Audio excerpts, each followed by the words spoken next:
bienvenidos a esta sesión número 29 en la parte 5 y 6 para este tema de experiencias en México con el uso de contraventeos restringidos al pandeo.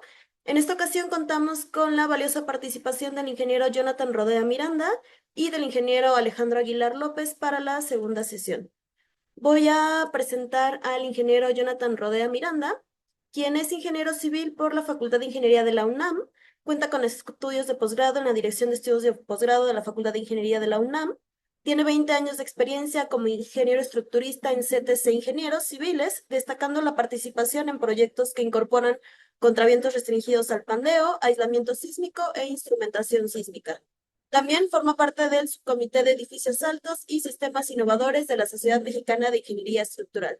Ingeniero Jonathan, desde todo el equipo de DAMPO le agradecemos muchísimo este tiempo que dedica para nuestro taller y sin más, pues le cedo la palabra. Muchas gracias. Muchas gracias. También queremos agradecer a DAMPO, a nombre de CTC, al maestro Fernando Cueto, al doctor Héctor Guerrero, por la invitación para poder compartir con todos ustedes este ejemplo de experiencia de un edificio en el suelo blando de la Ciudad de México, donde tuvimos la oportunidad de utilizar los contravientos restringidos al pandeo. Por lo que he visto y en todo el curso, pues es un curso sumamente completo, amplio, con una excelente organización.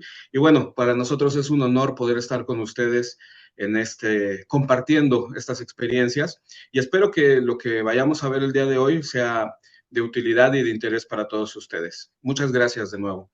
Voy a permitirme compartir pantalla. Muchas gracias. Bueno, a este edificio le denominaremos L107 y se trata de la rehabilitación estructural de este edificio considerando dos herramientas muy importantes.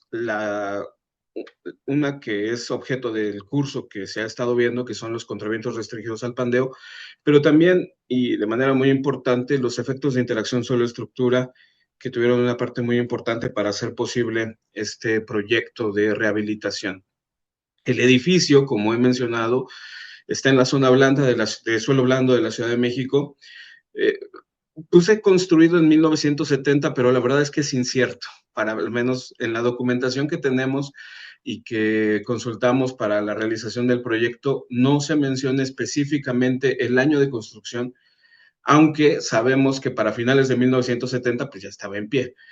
Y suponemos dos escenarios, uno en el que la norma de diseño fue la norma de 1966 y el otro en el que precisamente por esa incertidumbre, pues también podríamos considerar el reglamento de 1976. Cuenta con 10 niveles por encima de banqueta, 4 de ellos destinados a estacionamiento y 6 para el uso de oficinas. Los niveles destinados para estacionamiento provocan una condición irregular en elevación en la que algunos de los niveles, sobre todo en el nivel 3 y nivel 4, cuentan con una altura realmente pequeña para los estándares que estamos nosotros acostumbrados. Si no me equivoco, el nivel la altura de entrepiso ha de ser por ahí de 280, lo cual, pues ya estando ahí en el sitio, pues se sentía bastante pequeño. Y el área de construcción total es de aproximadamente 9,000 metros cuadrados y cuenta con una altura de 38 metros desde el nivel de banqueta. La estructuración, pues, original de este edificio está con base en marcos regulares de concreto, marcos continuos, monolíticos, formados por losas aligeradas principalmente. Estas losas aligeradas, pues, seguían un patrón a cada 60 centímetros o usando casetones de 60 centímetros, y el peralte es en los niveles inferiores es de 45 centímetros de peralte y en los niveles superiores de 35 centímetros. Las losas planas se apoyan directamente en columnas de concreto por medio de capiteles. Y bueno, pues ahí estamos ilustrando un poco de cómo se modeló, cómo se concibió para hacer un modelo matemático. La imagen de la extrema derecha la dejamos así un tanto folclórica en colores, porque me parece que ilustra la gran variabilidad de secciones que encontramos. Por un lado, no teníamos información completa en la documentación. Y por otro lado, al acudir a sitio, pues nos encontramos con una gran variedad de secciones, reducciones de nivel a nivel prácticamente de 5 centímetros en ambas direcciones, sobre todo en el caso de las columnas. Y bueno, precisamente ante estas incertidumbres, pues nos abocamos a realizar un modelo en el cual tratáramos de reproducir las condiciones con el marco normativo con el que fue con el que fue concebido. Como mencionaba al principio, podríamos considerar tanto el reglamento del 66 como el reglamento del 76. Sin embargo, pues cabe aclarar aquí que ambos reglamentos cuentan con características peculiares. Por ejemplo, el reglamento del 66, en un artículo escrito por el doctor Alcocer, menciona que este reglamento todavía tiene mezclado la filosofía de esfuerzos permisibles con la filosofía que continúa vigente de factores de carga. Entonces, es este reglamento del 66 una transición entre estas dos filosofías. Para tratar de reproducir las condiciones bajo las cuales se concibió, pues también tuvimos que recurrir a los concretos de la época, es decir, concretos de resistencias relativamente bajas para lo que hoy en día estamos acostumbrados a usar, y módulos de elasticidad pues también bajos con relación a lo que hoy en día tenemos. Para una, para una idea de lo que se encontraron los diseñadores, decidimos ver qué pasaba si utilizábamos secciones no agrietadas. No era una costumbre habitual, y tampoco había manera, en muchos de los casos, de tomar en cuenta los efectos tridimensionales. Entonces, bajo estas consideraciones, encontramos periodos que rondan alrededor de los 2.6 segundos en una dirección, 2.15 segundos en otra dirección, y con esto se obtenían distorsiones que alcanzaban 4.5 al millar, cuando el límite o el valor recomendado era 4 al millar. Entonces, esto nos permitía ver que, bueno, pues para las condiciones bajo las cuales fue diseñado, pues estaba más o menos en norma, ¿no? ¿Qué fue lo que sucedió? Pues que llegó el sismo del 85. En la imagen decidí colocar una fotografía del sismo del 85 donde se aprecian dos cuerpos contiguos.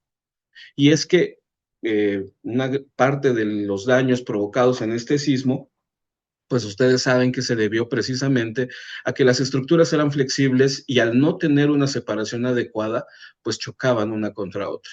Y eso es justo lo que se reportó en 1986, posterior al sismo, en un reporte hecho también por un despacho de ingeniería, en el que reportaba lo que está ahí indicado en la imagen de la derecha. Las deformaciones de entrepiso de toda la estructura son inadmisibles.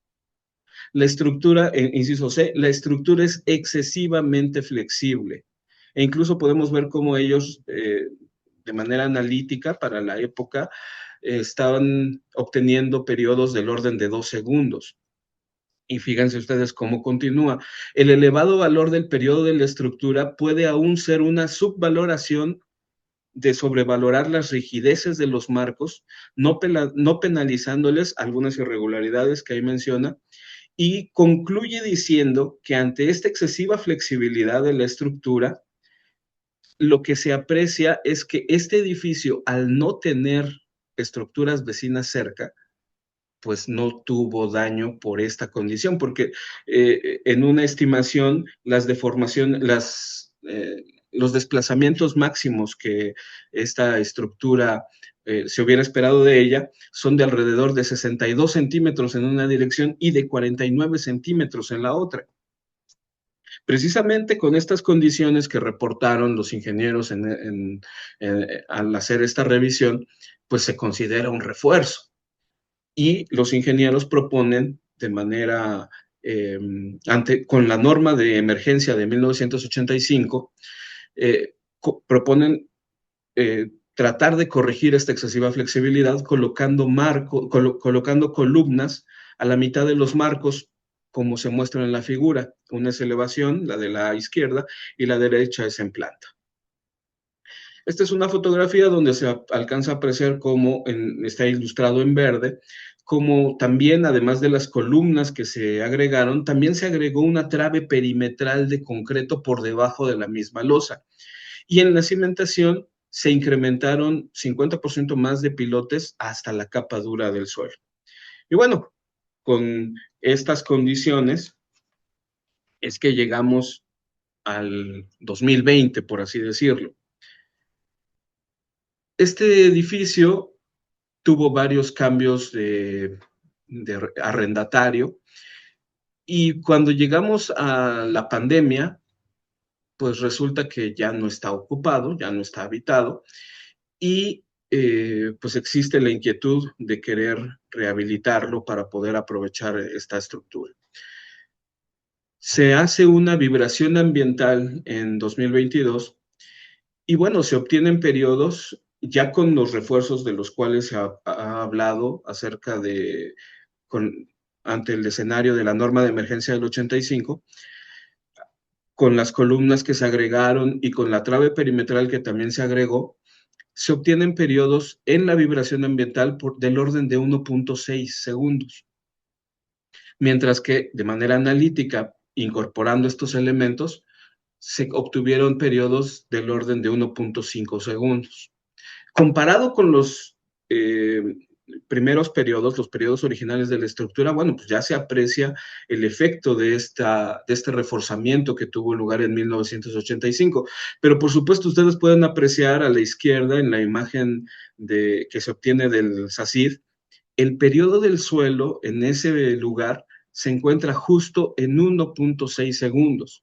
Y obviamente las distorsiones que se obtienen de estos análisis pues no cumplen con la normatividad en ambas direcciones y por lo tanto, bueno, pues aunque no se aprecia un daño, ni siquiera un daño medio, no se ha corregido del todo la excesiva flexibilidad que se tenía. Y aquí es donde entran los sistemas de control de desplazamiento y en particular, pues bueno, junto con DAMPO, se llevó a un proyecto en el cual, al estar analizando las diferentes opciones, pues se indicó una distorsión objetivo de 10 al millar. Seguramente ustedes en el curso ya han repasado ampliamente la metodología con la cual nosotros podemos, basados en análisis con control de desplazamientos, podemos nosotros tratar de buscar una distorsión objetivo y por lo tanto tener una idea de la necesidad que vamos a tener de rigidez en este caso y por eso incorporar estratégicamente los elementos contra vientos restringidos al pandeo.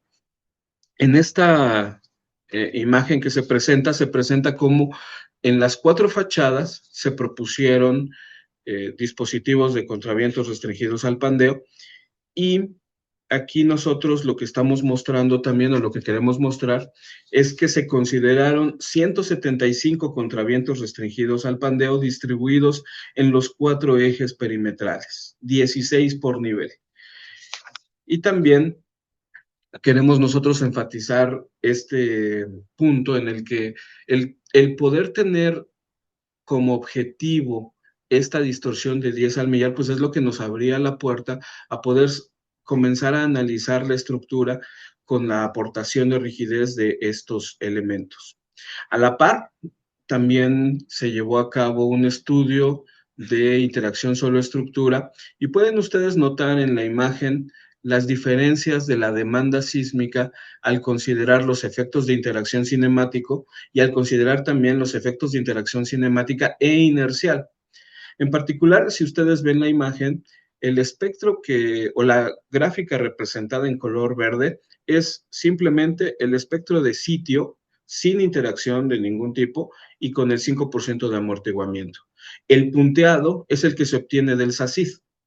Y ustedes pueden apreciar cómo bajan las ordenadas en primera instancia hacia la gráfica azul, considerando los efectos de interacción cinemática. Y aún considerando los efectos de interacción cinemática e inercial, con un amortiguamiento adicional del 2%, llegamos a la gráfica indicada en negro. Adicionalmente, pues también al valorar la aportación de rigidez de todos los elementos adicionales, porque no solamente que podemos nosotros indicar los elementos que se adicionaron con el refuerzo del 85, sino ya incorporando los contravientos restringidos al pandeo y también ya incorporando unos marcos que nos sirven para hacer esta conexión entre los contravientos restringidos al pandeo y la estructura, pues la rigidez del edificio cambia notoriamente y como ustedes recordarán en una lámina previa, pues estábamos alrededor de 1.6 segundos. Ahora nos encontramos en periodos del orden de un segundo. Y bueno, si no, hiciéramos un análisis modal espectral, pues nuestra limitante normativa serían los 20 al millar para las distorsiones al revisar la seguridad ante colapso. Y nosotros podemos apreciar en la gráfica de la izquierda, pues que se cumple esta condición.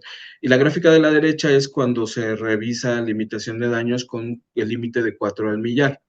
Pero pues ante el hecho de estar incorporando estos contraventos restringidos al pandeo, pues también existe la necesidad de elaborar toda la técnica que ustedes han estado viendo a lo largo del curso para desarrollar análisis historia-tiempo, un análisis también donde podamos nosotros verificar que los armados que se habían supuesto, porque esa es una parte que olvidé mencionar, en las etapas previas de análisis, al realizar los modelos bajo los marcos normativos, uno de los objetivos era tratar de darnos cuenta cuál era el armado, el refuerzo que tenían estos elementos.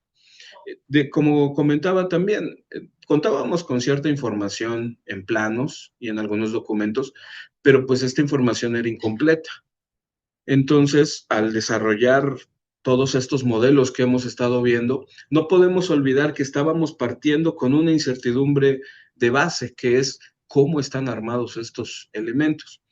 Así que, precisamente al establecer el objetivo de una distorsión de 10 al millar, también era una manera de poder garantizar que las distorsiones no accederían a un rango en el cual comenzaría a presentarse daño. Pero teníamos que verificar esto mediante resultados de análisis historia-tiempo y se muestran los resultados de las distorsiones. En verde pueden ustedes notar las distorsiones que se obtienen sin considerar los contravientos restringidos al pandeo y cómo estos resultados rebasan en todos los casos, en ambas direcciones, la normatividad que hemos contemplado de 20 al millar. En cambio, al considerar los contravientos restringidos al pandeo, en gris alcanzan a verse todos los análisis que se hicieron, porque ustedes recordarán que para cada análisis se ocupa un par de acelerogramas y bueno, pues esto nos arroja un resultado y teníamos nosotros que obtener los promedios, pero en todos los casos siempre nos encontrábamos no solamente garantizando que no excedemos el límite normativo, sino que además nos encontramos cerca del límite objetivo que nos habíamos propuesto, que era de 10 al millar. Y bueno, pues todo esto estaba muy bien desde el punto de vista de análisis, pero ahora había que llevar todo esto a un proyecto ejecutivo, a un proyecto de refuerzo. ¿Cómo conectar un dispositivo contraviento restringido al pandeo a una estructura de concreto que además cuenta con diversas secciones, cuenta con, aparte, defectos constructivos como abombamientos de los elementos, cuenta con elementos que no son del todo rectos. Y al presentarse todas estas dificultades, lo que se decidió hacer fue lo siguiente. Se propuso que en cada marco donde se iban a conectar los BRBs, se fabricara también un marco interno en secciones metálicas de línea. Este marco estaría conectado a la estructura original y los contravientos restringidos al pandeo se conectarían a los marcos secundarios.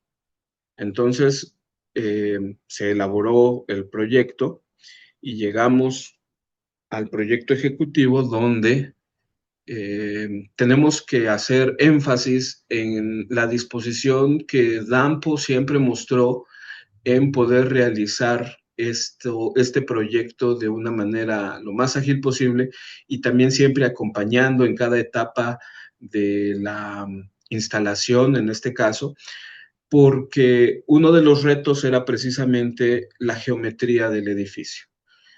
Nosotros, desde el punto de vista de análisis, pues incorporamos los elementos, ponemos las propiedades de los elementos, ponemos los frames, pero cuando ya se trata de llevar esto a la realidad, pues necesitamos nosotros garantizar que el trabajo del contraviento restringido al pandeo no va a provocar efectos secundarios, ni va a tener problemas de donde el contraviento pues no es el que va a sufrir, sino lo que podría propiciar alguna condición desfavorable o indeseable son las conexiones propias a los elementos, como en este caso a los marcos metálicos. Y entonces, al tener estas condiciones que ya he citado, donde tenemos muchas secciones, no son iguales, diferentes alturas de entrepiso, defectos constructivos, se generó un problema adicional donde todas las placas de conexión de los marcos con el contraviento restringido al pandeo tenían una configuración diferente. Y entonces, esto es parte de la experiencia que queremos nosotros compartirles, donde toda la técnica, toda la teoría nos había llevado hacia una solución factible, una solución que era completa, es decir, que solucionaba el marco al cual queríamos nosotros llegar, pero nos enfrentamos a una dificultad adicional de la cual pues solo se pudo ver hasta que estábamos ahí en obra, que era que cada una de estas cartelas tenía que ser elaborada prácticamente con un modelo único, y de los 175 contraventos restringidos al pandeo, no se repitió ninguna placa de conexión, es decir, todas tuvieron que ser hechas ad hoc. Además de todo esto, como mencionaba, por las diferentes secciones con las que se contaba, con los defectos constructivos, hubo necesidad de incorporar el grout para poder garantizar la correcta el contacto completo entre las secciones metálicas y las secciones de concreto. Y esto pues también fue algo adicional que teníamos nosotros que considerar. Y bueno, pues de toda esta experiencia satisfactoria, por supuesto, porque una estructura que estaba diseñado con un marco normativo muy anterior de hace aproximadamente 40, 45 años, y que ahora tenía que ser rehabilitada para poder seguir teniendo un uso y que pudiera cumplir con la normatividad vigente. Bueno, pues de todo esto queremos compartir con ustedes estas conclusiones, en las que una de las primeras conclusiones tiene que ser verificar en sitio las dimensiones reales de los elementos. Ustedes probablemente podrían decir, bueno, pues que no ustedes las revisaron. Sí, efectivamente, nosotros tuvimos que realizar varias veces el levantamiento. DAMPO a su vez tuvo que realizar también un levantamiento para poder garantizar que las secciones que las secciones consideradas eran las correctas. Y de esto no queremos decir, o mejor dicho, lo que queremos enfatizar es que fue muy importante tener todas estas condiciones para poder resolver adecuadamente los retos a los que nos enfrentaba la estructura en la realidad al realizar las conexiones. Otro elemento que nos permitió tener cierta certeza fueron las mediciones de vibración ambiental.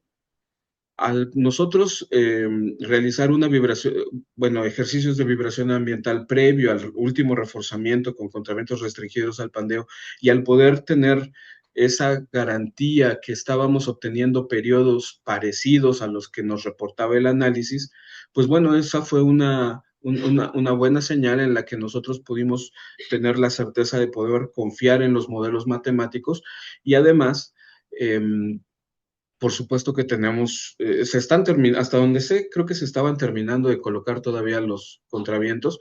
Entonces, pues tenemos el compromiso también de realizar ahora una vibración ambiental posterior para poder confirmar que los resultados que habíamos estado obteniendo, pues ahora los podemos ratificar. Por supuesto, los efectos de interacción suelo-estructura fue al bajar la demanda, no solamente permitieron que pues, se pudieran eficientar los refuerzos, sino además estos efectos de interacción suelo-estructura junto con un análisis de la cimentación, nos permitieron llegar a una etapa de análisis en la que podíamos concluir que el cajón de cimentación, junto con los pilotes con los cuales estaban contemplados, no requería ser intervenido. Y esto por sí mismo para el proyecto, pues era del todo benéfico poder tener esa certeza, porque ante cualquier otro tipo de reforzamiento, sin haber tenido este análisis de las condiciones del sistema cimentación-estructura, pues tendríamos nosotros que haber garantizado que la demanda sísmica se podía garantizar ante las condiciones nuevas con el reforzamiento.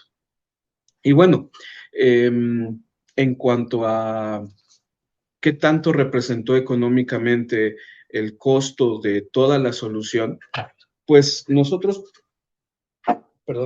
hicimos un análisis nosotros al realizar estos análisis podemos concluir que el costo de todo el reforzamiento que se realizó, o mejor dicho, nosotros definimos las características del reforzamiento que se realizó y Dampo,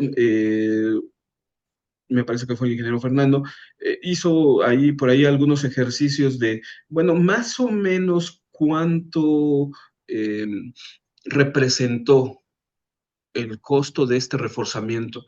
Y el costo por metro cuadrado, si no me equivoco, al cual llegó Dampo, fue un costo aproximado de 4,000 pesos por metro cuadrado. Esto, pues, sin duda alguna, no es poco, pero estamos hablando de un edificio ubicado en una zona de alta plusvalía, estamos hablando de un inmueble que está siendo reaprovechado, cuya vida útil podríamos nosotros decir que, bueno, pues ya había cumplido con lo que se esperaba de la misma, y nosotros estamos rehabilitando una estructura y haciendo viable el reforzamiento para una nueva ocupación. Entonces, por todas estas características, pues queremos nosotros compartir con ustedes estas experiencias y bueno, pues sin otro comentario, esto es lo que hemos preparado. Agradecemos profundamente la oportunidad de poder estar con todos ustedes y pues si hubiera alguna pregunta o comentario, estamos aquí dispuestos para comentar. Muchísimas gracias, ingeniero Jonathan. En efecto, tenemos algunas preguntas en el chat. Voy a leerlas para que les podamos dar respuesta. El ingeniero David Robalino nos dice, ¿cuál sería el porcentaje de costo total de un recondicional estructural? Bueno, pues por supuesto, eh, podríamos hablar de algunos costos paramétricos. Eh, por ejemplo, el costo en este caso del edificio L107 con los 175 BRBs, si no me equivoco, rondó por ahí de los 10 millones de pesos. Y por supuesto, como mencioné durante la presentación, no nos limitamos a solo ese elemento, sino hubo necesidad de acondicionar todos los marcos metálicos para poder lograr las conexiones. Hubo necesidad de reforzar además ciertas columnas que durante todos los análisis pues resultó que estaban escasas y entonces se emplacaron algunas columnas y todos estos trabajos pues fueron abonando a que pues si haciendo por ahí algunos números, se obtuvo que esta rehabilitación de aproximadamente 9,000 metros cuadrados, pues estaba costando lo que mencioné, como 4,000 pesos por metro cuadrado.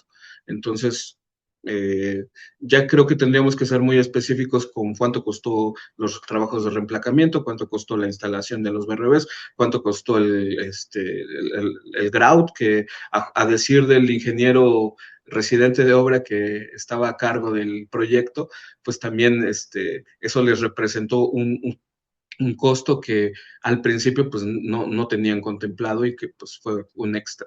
Muchas gracias. El ingeniero Eduardo Trujeque pregunta, Ingeniero Jonathan, gracias. ¿Qué método utilizaron para determinar el acero de refuerzo de todas las traves y columnas de concreto existentes?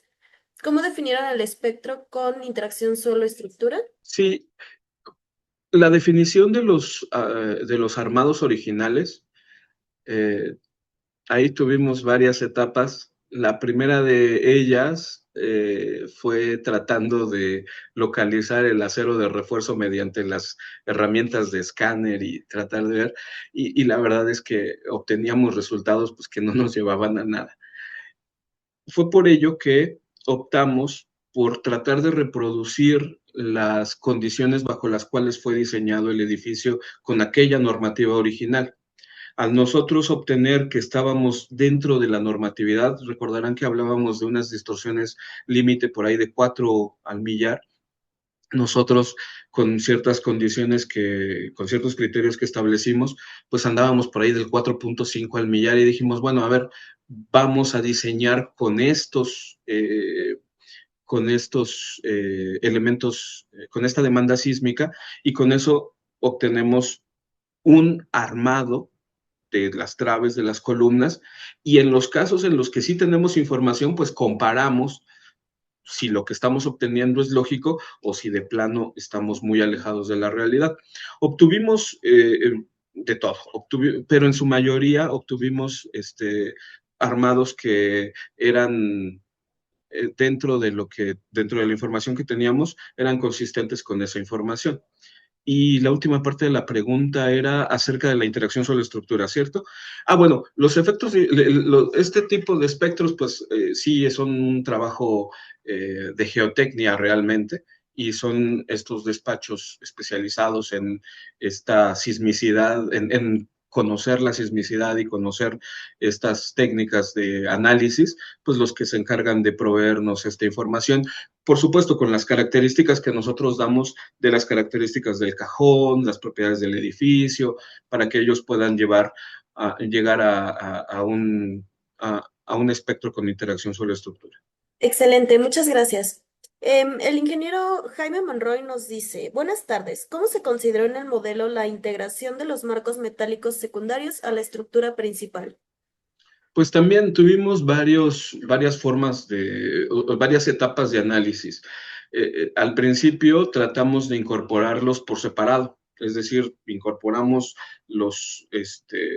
teníamos nuestro modelo de la estructura y tratábamos de incorporar los marcos metálicos tal cual. Vimos que si bien obteníamos buenos resultados, realmente los mejores resultados que obtuvimos fue cuando consideramos elementos que incorporaban tanto la sección metálica como la sección de concreto. Y esto fue aunado a la necesidad de poder nosotros tener gráficas de momento curvatura que pudiéramos nosotros utilizar posteriormente para los análisis no lineales. Entonces, sí fue algo interesante en el cual tuvimos que pasar por ciertas etapas y bueno, pues llegamos a estas consideraciones. De acuerdo, muchas gracias. El ingeniero Sócrates Vargas nos pregunta, nos comenta, saludos cordiales, ingeniero, con la instalación de los BRBs en la estructura, ¿qué tiempo de duración tendrá la estructura o vida útil proyectado? ¿No sería factible instalando muros de hormigón armado? Porque vi que la estructura es totalmente esquelética. ¿No sería instalar también muro de hormigón armado para tener una mejor seguridad? Bueno, se consideraron varias opciones de refuerzo. Dentro de eh, esto que estamos platicando, que tuvimos oportunidad de platicar con ustedes en estos 35 minutos, pues la verdad es que refleja un trabajo pues, que comenzó probablemente en 2018, con diferentes propuestas de reforzamiento. Oye, ¿qué hacemos con este edificio? Vamos a proponer muros, vamos a proponer contravientos tradicionales, vamos a proponer diferentes opciones. Sí, efectivamente, pues, poder tener la posibilidad de incorporar elementos estructurales más fuertes, más robustos, pues surgió dentro de toda esa conversación, pero ahí nos enfrentábamos a dos cosas. La primera de ellas, pues que no correspondía con lo que se quería en proyecto arquitectónico. Haber utilizado estos elementos tipo muro, pues hubiera, con la idea que se tenía del proyecto, pues no respondía a esas necesidades. Y quizá la más importante, haber colocado los muros era muy probable, de lo que pudimos ver, las demandas hacia la cimentación hubieran sido distintas y no podíamos garantizar que esa cimentación pudiera responder adecuadamente. Por el contrario, dentro de todos estos análisis, con los contraventos restringidos al pandeo sí tenemos esa certeza. Tenemos la certeza de que la estructura cumple con las distorsiones reglamentarias y además sabemos que esta cimentación está también dentro de los límites admisibles. Gracias, ingeniero. El ingeniero Guillermo Reyes nos pregunta, buenas tardes, ¿hubo reforzamiento en zonas o en el total de la cimentación? Solo lo más necesario para conectar, por ejemplo, los BRBs del primer entrepiso hacia el cajón de cimentación perimetral. Por lo demás, se determinó que no es que esta estructura no haya tenido reforzamiento respecto a cimentación, sino que este reforzamiento se había dado previamente cuando se hizo el reforzamiento en 1985. Ahí fue cuando se habían incorporado, si no me equivoco, como 50 pilotes hasta la capa dura, y entonces ese reforzamiento que se hizo en ese momento resultó que era suficiente para las nuevas condiciones con todas las consideraciones que hemos hecho. Entonces, en cierta manera, no se reforzó en esta etapa porque ya previamente se había reforzado en aquella primera etapa en 1985. De acuerdo, muchas gracias. El ingeniero Jorge Solares pregunta, ¿la losa plana proporciona la rigidez suficiente para trabajar como diafragma rígido? Sí, en general sí. Por supuesto, estamos hablando de que este proyecto en diversos momentos tuvimos que enfrentarnos a la norma de sismo 2020, que fue uno de los periodos donde más estuvimos trabajando con esto. Y seguramente ustedes recordarán que bajo esa normatividad se nos requiere garantizar el trabajo de diafragma de todas las losas y nos proporciona una metodología para poder garantizar que estamos hablando de diafragmas rígidos. Y pues tuvimos que elaborar todos esos análisis garantizando que se comporta como diafragma rígido. De acuerdo, muchas gracias. El ingeniero David Robalino dice, ¿cuánto tiempo de vida útil esperado para el reacondicionamiento estructural de un edificio según el calculado? Sí, esa parte de la pregunta la omití, una disculpa. Eh, eh, bueno, creo que está relacionado con lo mismo. Pues en, ya ante los espectros, ante la demanda sísmica que nosotros utilizamos en 2020, ya hablamos que el periodo de retorno, si no me equivoco, pues si por ahí me corrigen, es de 250 años, ¿cierto? El periodo de retorno del SACID es ese, 250 años, y obviamente pues esperamos que se supere, pero pues no contemplamos una vida útil que termine pronto. Es decir, este proyecto de reforzamiento está pensado no en una sustitución en 10, 15, 20 o 50 años, sino esperamos que no sea necesaria una nueva intervención. Quizá ahí podríamos hablar acerca de los diferentes escenarios que la consolidación de los suelos de la Ciudad de México nos está presentando. Ya la familia de espectros de peligro uniforme que daba el SACID en 2020, me parece, ahí no estoy seguro, pero la actual sí ya lo contiene, nos presenta los espectros de peligro uniforme ante diferentes escenarios en el tiempo con una consolidación distinta. Entonces, tenemos las herramientas para poder garantizar que ese periodo de vida útil al cual se están refiriendo, pues es amplio. No podría decir en este momento cuánto, pero bueno, pues ahí están los escenarios técnicos, ¿no? De acuerdo, muchas gracias. El ingeniero Gerardo Rangel nos comenta. Dada la incertidumbre en cuanto a armados de estructura previo a la colocación de refuerzo con BRB, el restringir las distorsiones de entrepiso a un valor de 0.01 ayudó a que los elementos probablemente diseñados con norma de 1966 y que seguramente tenían separaciones de estribo mayores a las requeridas por la norma 2020 estuvieran en un rango seguro de demanda de ductilidad. Hola Gerardo, saludo. Em, sí y no.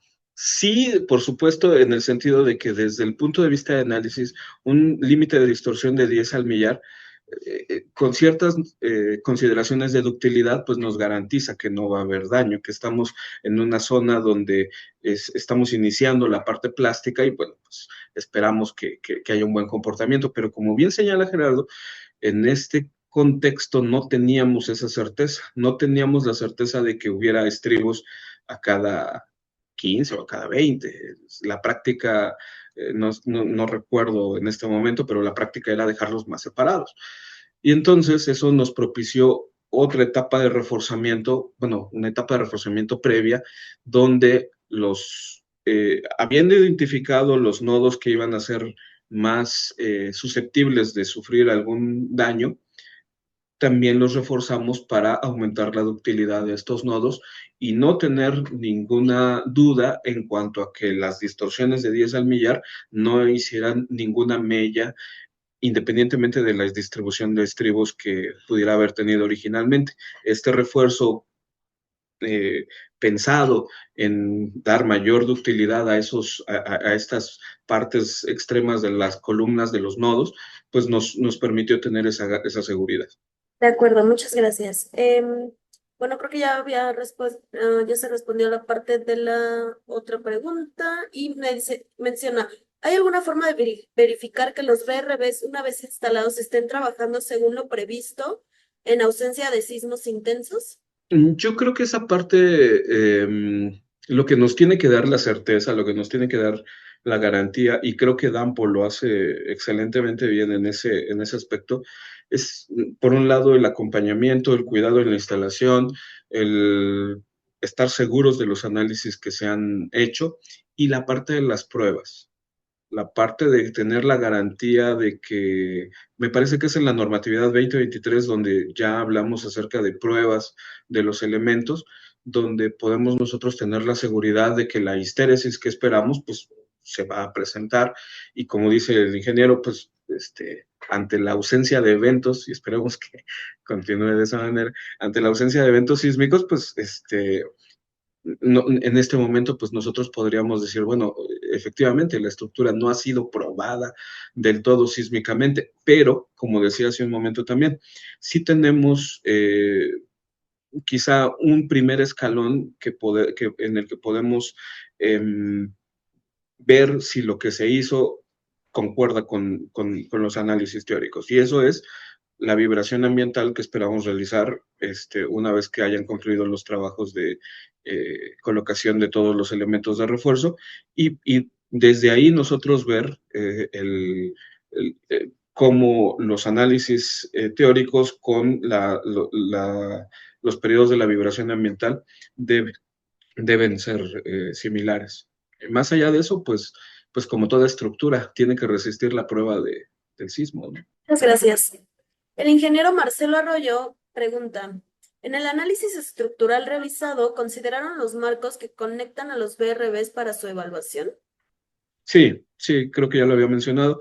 Efectivamente, tuvimos que incorporar los elementos de los marcos, porque de otra manera nos estaríamos engañando cuando hacemos el análisis no lineal con la historia a tiempo, ¿no? Es decir, si no tenemos bien las gráficas de momento curvatura y la forma en la cual se va desarrollando la no linealidad de estos elementos, pues estamos haciendo algo irreal. Entonces sí, efectivamente, tuvimos que incorporar todos los elementos metálicos para que pudiéramos nosotros tener la certeza de un buen análisis. El ingeniero Alfredo Guzmán dice, ¿para cuántos años de vida estimas el sistema estructural renovado? Creo que se relaciona con las preguntas pasadas a este respecto. Insisto, pues en nuestro país y ante la cultura con la que estamos acostumbrados a hacer las cosas, pues no se espera que este edificio sea demolido en algún momento y una vez cumplido un cierto lapso de vida útil, ¿no? Por el contrario, el espectro de peligro uniforme obtenido para 250 años, pues nos da una ventana de tiempo pues muy amplia. Este, Creo que una respuesta específica para esa pregunta, pues no la tendría, pero tendríamos que decir que eh, que queda abierta esta vida útil que esperamos de la estructura. Muchas gracias, ingeniero. El ingeniero Marcelo pregunta, mencionó que la estructura era demasiado flexible. Pregunta, ¿cuándo se considera una estructura que una estructura es demasiado flexible? Sí, ahí nuestro lenguaje a veces carece o mejor dicho, se suma la subjetividad, ¿no? Cuánto es mucho, cuánto es poco, pero afortunadamente tenemos la norma para decirnos cuándo ya definitivamente es mucho, ¿no? Entonces, cuando nosotros hicimos los análisis en una de las diapositivas, probablemente no enfaticé lo suficiente, cuando nosotros hicimos los análisis ya con el refuerzo de 1985, pues nosotros obteníamos distorsiones de 30, 35 al millar, las cuales rebasaban evidentemente los límites normativos. Y pues eso ya es, seguramente es demasiado. Muchas gracias. Nos quedan tres preguntas más. ¿Le parece bien si las atendemos para cerrar la ronda de preguntas? Como guste. Muchas gracias. El ingeniero Rodolfo Rauda pregunta, ¿la revisión de una estructura existente se realizó con el espectro sísmico con la normativa original y al aplicar la norma actual se revisó la estructura sin los VRBs? Sí, sí, por supuesto. En cada etapa de análisis que mostramos, pues había diversos análisis en los cuales matemáticamente, el modelo, o mejor dicho, mediante el modelo numérico de la estructura, pues eh, tratábamos de reproducir las condiciones, la condición de origen, la condición reforzada, la condición de origen con diferentes escenarios, sin agrietar, agrietada.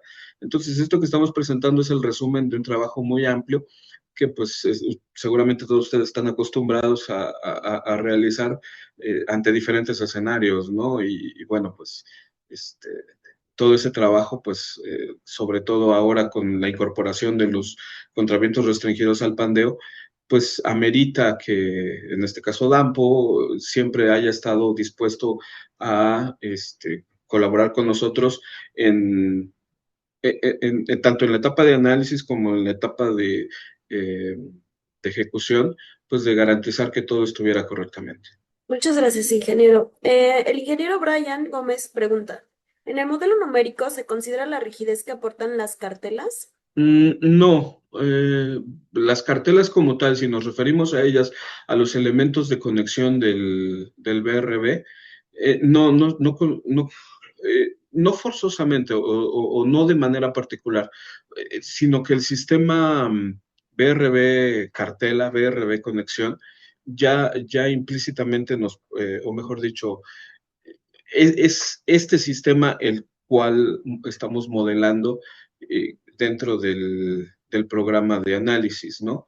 Es decir, la cartela no es un elemento, en este caso, para fines de análisis, no representó un elemento independiente al sistema de contraviento restringido al pandero. Muchas gracias. El ingeniero Sócrates pregunta, ¿el martillo Schmidt o esclerómetro fue usado en la determinación del FC de hormigón armado o qué otro método? Y en las vigas se usaron anillos de compresión de carbono para asegurar el acero de cortante y se usó fibra de carbono en la viga para la zona de flexión. El primero, con relación al esclerómetro, no usamos esclerómetro. Si no me equivoco, ahí no estoy. Ahí sí contábamos con información de, del, del, del reporte de refuerzo de 1985, donde se hablaba acerca de que el F'C de los elementos de concreto originales era de 200 kilos por centímetro cuadrado y en el reforzamiento era de 250 kilos por centímetro cuadrado. Eso respecto al esclerómetro. Ahora, con relación a la manera en la cual así se usó fibras de carbono para el reforzamiento de algunos elementos, eh, En este caso no se consideró recubrimientos de placa y con anclas. Muchas gracias, ingeniero Jonathan. Y si le parece bien, atendemos esta última que nos llegó, que menciona el ingeniero Abel Villanueva. ¿De qué manera se realizó la vibración ambiental en esta estructura?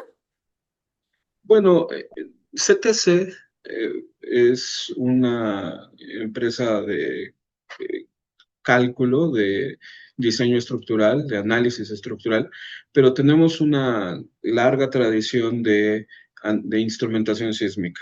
CTC tiene edificios instrumentados desde la década de 1990.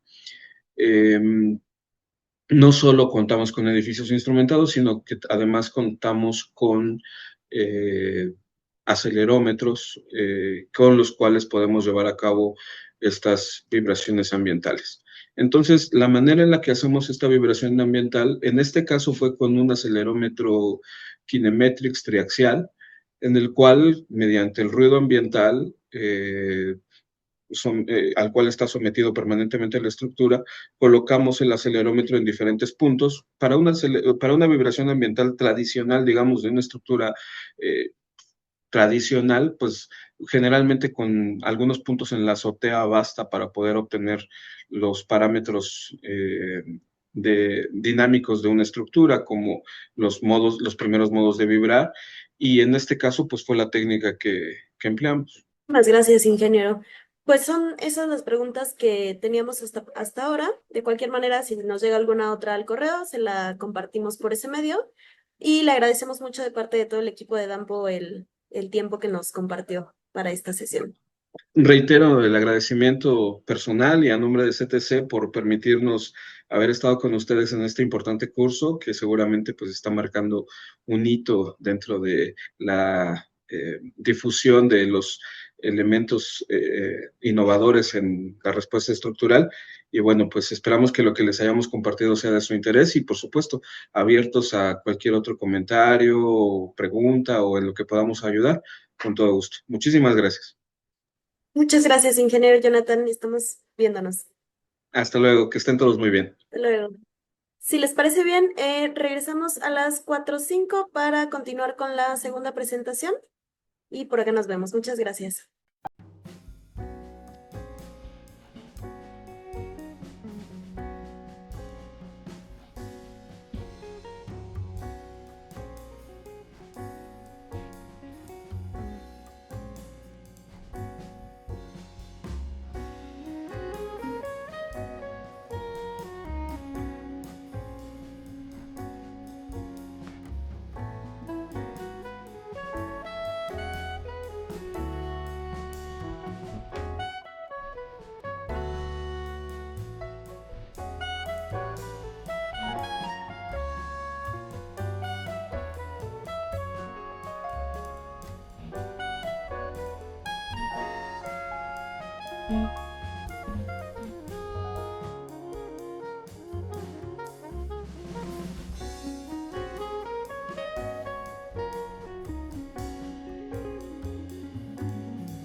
Ya desde mi tesis trabajé mucho el tema de la protección sísmica que ya se usaba en Japón, comparándolo un poco cómo se usaba en Estados Unidos, y era clarísimo que una de las grandes diferencias era el uso de la tecnología en las estructuras. Entonces, desde aquel tiempo para mí era clarísimo que una de las maneras más eficientes que tenemos de ayudarlas a las estructuras es no dejándolas solas, porque hoy en día la mayoría de la infraestructura a nivel internacional básicamente confía en el concreto, en el acero para contener las demandas sísmicas, y así como en muchas otras industrias como la espacial, la aeronáutica, el uso de la tecnología es fundamental para reducir esas demandas eléctricas, disipar energía, de manera mucho más eficiente e inteligente poder ayudar a que las estructuras se comporten de manera más saludable y no tengan que necesariamente dañarse durante un sismo y quedar obviamente inoperantes y en muchos casos tener que demolerse, sino que con estas tecnologías podemos darles la oportunidad de que queden operando y que estén prácticamente listas para ser utilizadas sobre todo cuando se trata de un servicio de emergencia, ¿no? Como hospitales y escuelas y demás.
Bueno, ya estamos por acá de regreso. No sé si ya está el ingeniero Alejandro Aguilar con nosotros. Hola, Vania. Sí, estoy por aquí ya. Hola, muchas gracias, ingeniero. Voy a permitirme presentarte para cederte la palabra. El ingeniero Alejandro Aguilar López es ingeniero civil especialista en estructuras con 15 años de experiencia en el diseño estructural y la rehabilitación de edificaciones existentes, así como en gestión integral de proyectos estructurales en México, complementada con experiencia internacional en España, Arabia Saudita y Perú. Actualmente se desempeña como director de Nodo Estructuras MX, donde lidera el desarrollo, coordinación y ejecución de proyectos estructurales, principalmente en los sectores industrial y de salud, distinguiéndose por la implementación de soluciones técnicas eficientes. Es egresado de la Escuela Superior de Ingeniería y Arquitectura del Instituto Politécnico Nacional. Su formación académica se ha fortalecido con una especialidad en proyectos sismoresistentes de estructuras de concreto armado, cursada en el Instituto de Formación Continua de la Universidad de Barcelona. A lo largo de su trayectoria profesional ha encabezado el diseño estructural de una amplia diversidad de edificaciones, entre las que destacan desarrollos habitacionales, centros comerciales, proyectos de usos mixtos, naves y edificios industriales, hospitales, centros de datos y arenas deportivas con cubiertas de grandes claros. Asimismo, cuenta con experiencia en el diseño de estructuras con sistemas de aislamiento sísmico. Ingeniero Alejandro, muchísimas gracias por el tiempo que te dedicas para compartir con nosotros este tema. Y sin más, te cedo la palabra. Muchas gracias. Bueno, pues voy a compartirles algunas experiencias que tenemos en cuanto a diseño de estructuras equipadas con protección sísmica, específicamente centrándome en lo que es el contraviento restringido al pandeo, ¿no? Tiene un par de años que nosotros como despacho de ingeniería llevamos algunos clientes nos han pedido rehabilitaciones o primeramente revisiones estructurales, ¿no? ¿Qué pasa? Cuando nosotros hacemos esos estudios de revisión estructural, dictámenes, pues detectamos muchas cosas, ¿no? Detectamos estructuras que, bueno, por la antigüedad que tienen, por los años de uso, o el año de construcción ya bastante viejos, pues tienen problemas cuando los revisamos contra normativas actuales, específicamente contra la más actual, que es la 2023. Y bueno, lo que nos piden nuestros clientes también es, una vez que ya les damos un diagnóstico, pues lo que nos dicen es, bueno, pues ahora, ¿cuáles son las alternativas que nosotros tenemos eh, para poder rehabilitar este edificio, ¿no? Y que pueda ser siguiendo funcional para nosotros y para nuestra actividad, ¿vale? Entonces, bueno, yo les quiero presentar el día de hoy toda esa experiencia que tenemos, pero la quiero centrar más en estos puntos que durante el proceso de diseño hay que tener bastante cuidado en el detallado, en la revisión de la estructura en general y también esos puntos que nos han dado como comentarios de parte del Instituto de Seguridad de las Construcciones. que bueno, ya tenemos algunos proyectos registrados con ellos, otros están en proceso y otros estamos por entregar. Y bueno, pues toda esa retroalimentación que nos han dado son los puntos en los que me he centrado para platicarles y esto sea pues bastante ameno, ¿vale? Como les mencioné, bueno, nosotros empezamos con una evaluación estructural, ¿no? ¿Cuál es el antecedente de esta estructura? ¿Cómo se comporta la estructura? ¿De qué está conformada? ¿Qué elementos? ¿Y qué materiales? Yo creo que de las cosas más importantes que necesitamos saber son los materiales. Eh, y bueno, cuando nuestro cliente nos pide esto, ¿qué es lo que hacemos? Bueno, primero lo asesoramos, ¿no? Le decimos cuáles son estos nuevos lineamientos técnicos que tenemos que aplicarle para poder hacer una evaluación estructural. Ya me estoy enfocando mucho a la norma vigente, ¿vale? Para, para no tocar otras normativas. Ajá. Entonces, cuando nosotros le damos esta retroalimentación, esa asesoría a los clientes, pues primero lo que hacemos es dividirlo como en etapas, ¿no? Esta primera etapa sería la etapa de recopilación de información para saber qué es lo que tenemos, si el edificio tiene planos estructurales, si el edificio tiene memorias, si han hecho algún dictamen o han hecho alguna modificación estructural que requiera algún refuerzo, ¿no? Porque todo eso es lo que necesitamos para conocer el antecedente y poder hacer una evaluación del estado actual. Uh-huh.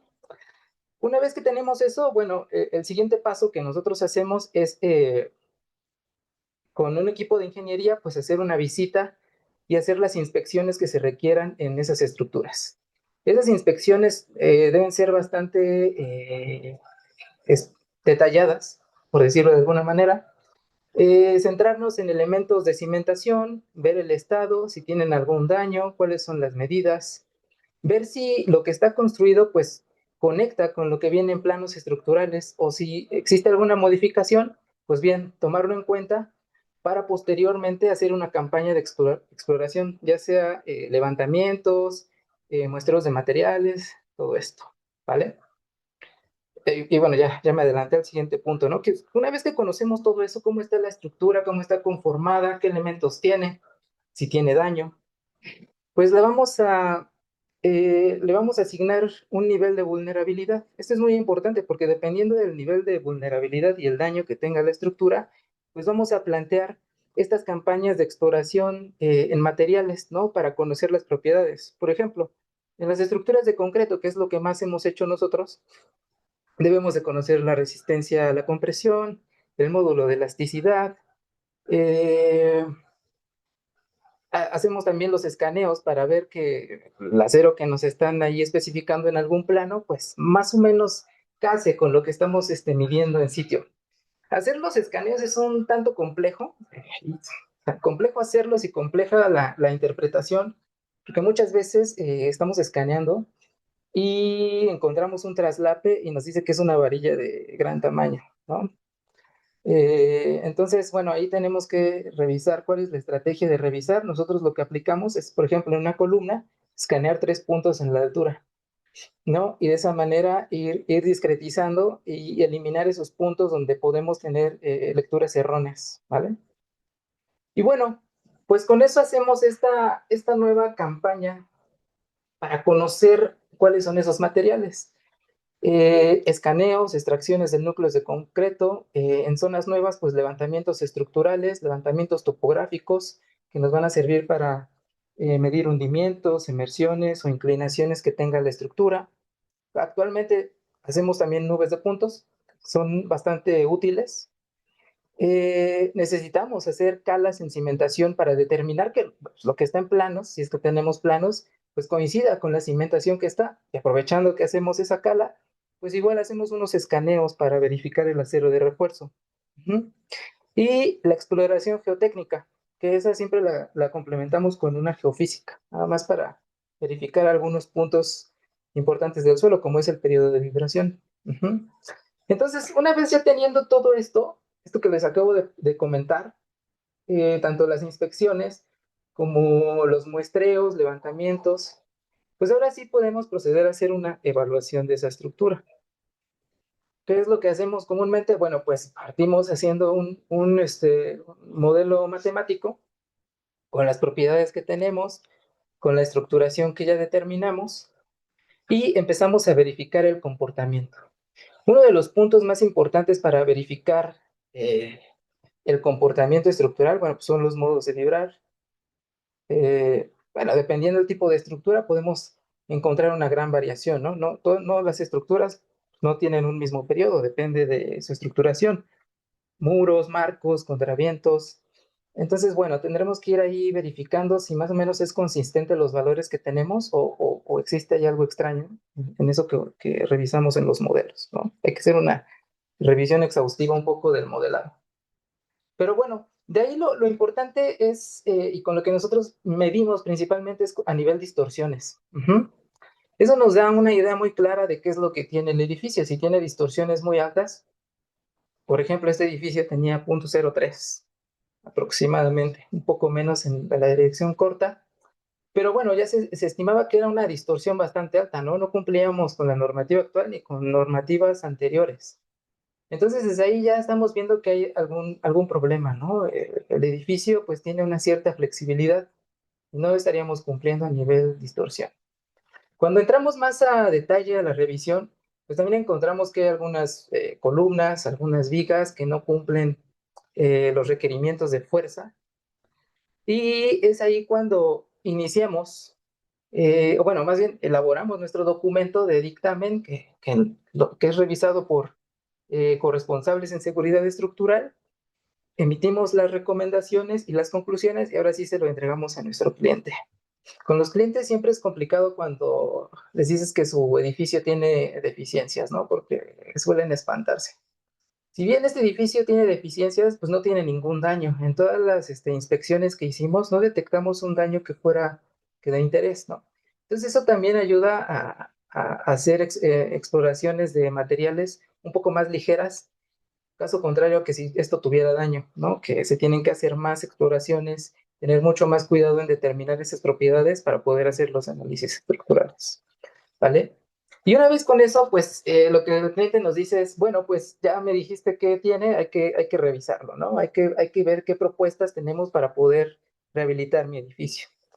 Y es ahí cuando pues empezamos a hacer nuestras primeras evaluaciones, ¿no? Yo creo que de los puntos más importantes y que no hay que perder de vista cuando estamos haciendo un análisis con esta nueva normativa, pues yo creo que lo principal es la matriz de estos objetivos de diseño, objetivos de desempeño, ¿no?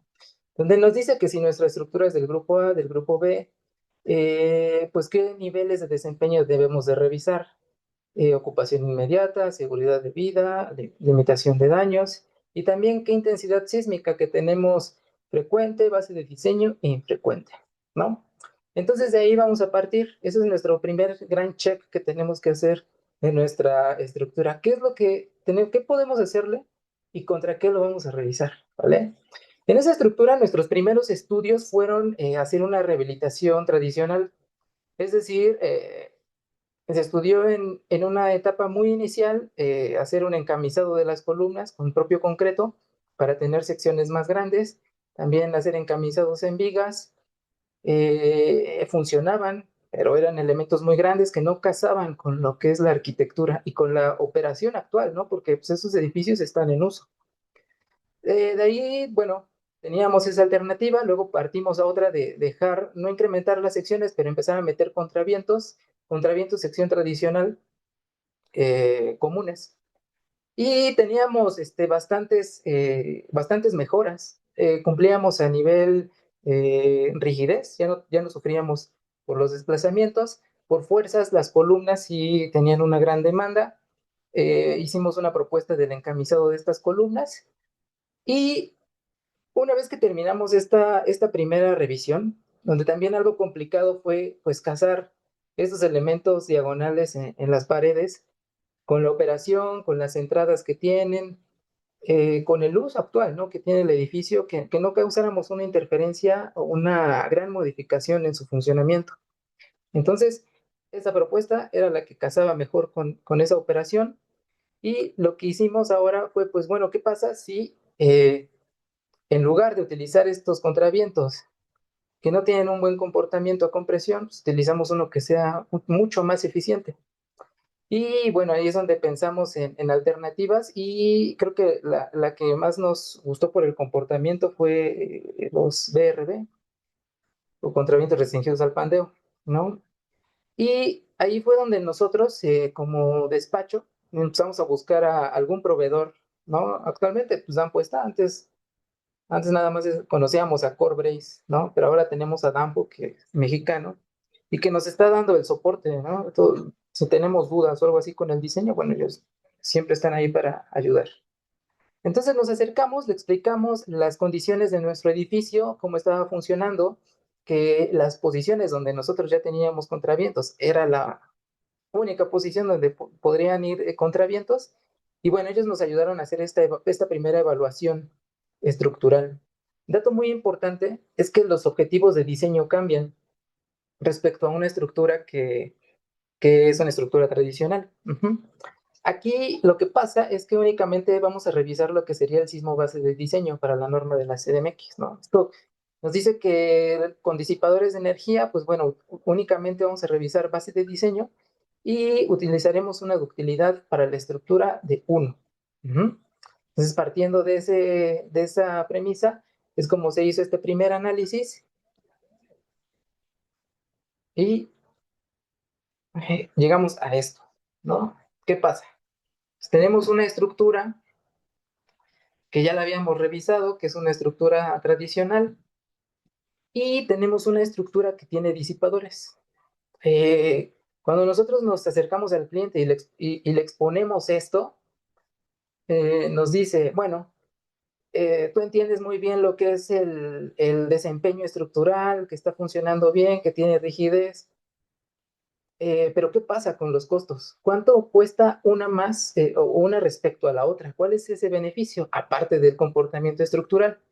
Y bueno, ahí es donde hicimos un análisis muy sencillo, ¿no? Que es sacar la densidad de estructura metálica que estamos usando en la estructura que tiene contravientos tradicionales y la densidad que tenemos en la estructura que tiene contravientos restringidos al pandeo. Ahí, con ayuda del equipo de costos, ingeniero que nos ayuda, pues logramos hacer el metrado de todos los kilos y hacer la comparativa, ¿no? ¿Cuántos kilos tiene de más esto, cuánto esto y cuál sería a nivel global, muy global, ese paramétrico, ¿no? Y encontramos que la estructura con BRBs, pues tenía un mejor beneficio, ¿no? Y, entonces, fue uno de los puntos que ayudó a convencer al cliente. Yo creo que siempre el trato con el cliente, ellos entienden, casi todos son financieros y lo que entienden es dinero, ¿no? Entonces, si les llegamos a decir que el desempeño es excelente, pues muchas veces no nos van a entender, ¿no? Y tenemos que llegar con un poco más de información para que ellos puedan tomar una decisión con datos, ¿no? Entonces, eso es lo que hicimos. Les presentamos esta pequeña comparativa, ellos hicieron un estudio y nos dijeron, bueno, pues sí, hay que tomar la opción, la alternativa de utilizar BRBs, ¿vale? Aquí metemos una gráfica de las distorsiones en una dirección con BRBs y sin BRBs, ¿no? Entonces, si se dan cuenta, pues el cambio en las distorsiones, que esta es una gráfica de distorsiones, pues es bastante buena, ¿no? Básicamente pasamos de tener distorsiones de 0.01 a 0.05 aproximadamente, ¿vale? Mucho menos del nivel de desempeño, del nivel de distorsiones que nos exigía el desempeño para esta estructura. Ajá. Entonces, ya con este preliminar que nos ayudó Gampo, pues ahora nosotros empezamos a hacer la revisión de estos dispositivos, ¿no? Esos dispositivos ya funcionaban bastante bien. Hicimos algunas corridas, algunas modificaciones también que nos pedía el cliente en cuanto a cargas y modificaciones o remodelación que quería hacer. Y bueno, ya hicimos nuestra corrida final, ¿no? Pues básicamente con los datos que tenemos de la estructura tradicional, sin disipadores, conociendo las fuerzas que tenemos, la distorsión objetivo que queremos alcanzar, pues bueno, hacemos este análisis de estos disipadores. Lo que queremos es conocer la rigidez, conocer el área que va a tener este dispositivo y cuáles son la resistencia que va a tener, la resistencia nominal, la resistencia máxima esperada, la resistencia en tensión y en compresión, ¿no? ¿Y cuál es el desplazamiento de fluencia? Ajá. Entonces nosotros hicimos un análisis unidimensional, únicamente en las direcciones XY, para revisar qué era lo que necesitábamos. Entonces ahí empezamos a hacer checamos que la propuesta de colocar 4 dispositivos en una dirección, pues estaba funcionándonos bastante bien. Eran dispositivos que no tenían una gran capacidad, o bueno, no excesivas capacidades, ¿no? Hablo de excesivas porque algunos tienen 100 toneladas, ¿no? Entonces, bueno, pues no se nos pareció tan grande para el edificio comparado contra nuestra primera revisión de una estructura tradicional. Y una vez que obtuvimos esos primeros parámetros, pues, lo que hicimos fue comparar o tomar las propiedades de Dampo, de sus tablas, de su catálogo, para ver qué tan lejos o tan cerca estábamos en cuanto a lo que se requería, ¿no?